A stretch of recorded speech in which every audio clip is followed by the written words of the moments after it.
क्या एक अकेली औरत आधी रात को लड़कों के झुंड से खुद को बचा सकती है?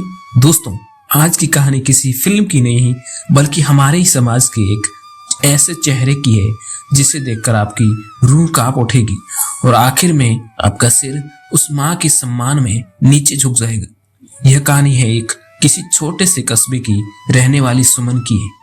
सुमन के पति फौज में नौकरी करते थे और वह अपने 5 साल के बेटे के साथ घर पर अकेली रहती थी।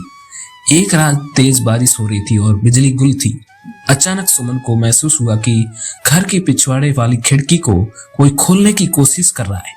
उसे लगा शायद कोई चोर है, लेकिन जब उसने दबी हुई आवाजों में गंदी बातें सुनी तो उसका खून जम गया।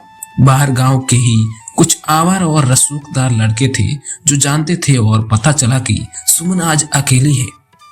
सुमन बहुत डर गई थी। उसका बेटा सो रहा था।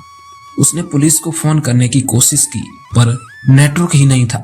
उन दरिंदों ने जोर से दरवाजा पीटना शुरू किया।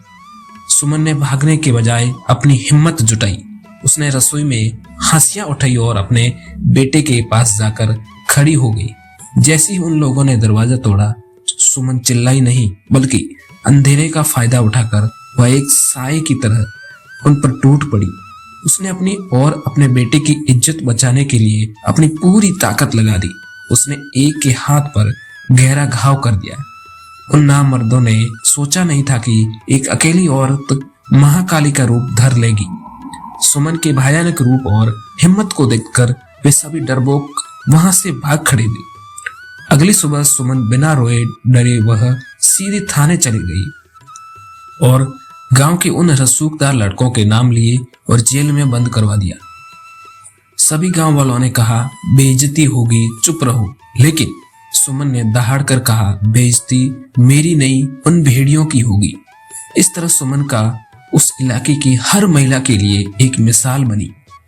तो दोस्तों, एक औरत तब तक ही अबला है जब तक वह अपनी अंदर की शक्ति नहीं पहचानती। अपनी सुरक्षा के लिए हथियार उठाना पाप नहीं बल्कि परम धर्म है।